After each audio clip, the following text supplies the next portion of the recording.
Matrix M दे रखा है जिसका साइज़ है 3/3 और ये सैटिस्फाई करता है इस इक्वेशन को m² = 2m+3i।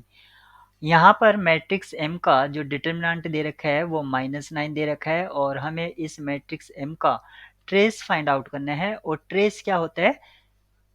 Some of eigen values. ये प्रॉब्लम गेट 2020-22 में आया हुआ है, यानी कि जो अभी एग्जाम हुआ है।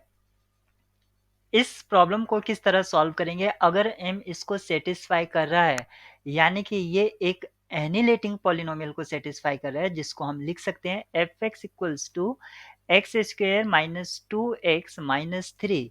ये हमारा एक एनिलेटिंग पॉलिनोमियल हो गया है। और अगर मिनिमल पॉलिनोमियल को मैं px से रिप्रेजेंट करूं तो यहाँ पर हमें क्या जानते हैं कि px डिवाइड करता है एनिलेटिंग पॉलिनोमियल को, जो कि हमारा है x² - 2x - 3।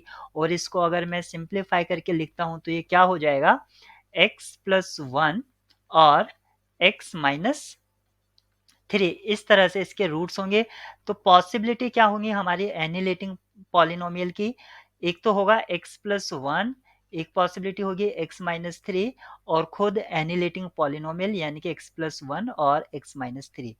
अगर ये हमारा मिनिमल पॉलिनोमियल हो गया तो मिनिमल पॉलिनोमियल के रूट्स और कैरेक्टरिस्टिक इक्वेशन के रूट्स सेम होते हैं, ये बात हम जानते हैं। तो यहाँ से जो आइगन वैल्यूज होंगी वो -1 होंगी और रिपीटेड होंगी, यानी कि -1 -1। यहाँ से ये हमें कभी भी डिटर्मिनेंट -9 नहीं दे सकती हैं। तो ये हमारा मिनिमल पॉलिनोमियल पॉसिबल नहीं है।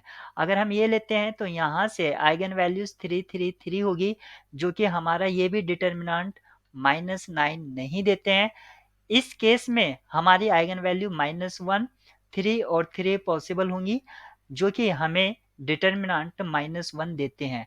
और अगर हम इन आइगन वैल्यू को लेते हैं -1, 3, 3, तो यहाँ से इनका सम क्या आएगा? वही हमारा ट्रेस होगा, जो कि 5 होगा। इस प्रॉब्लम का आंसर 5 होगा।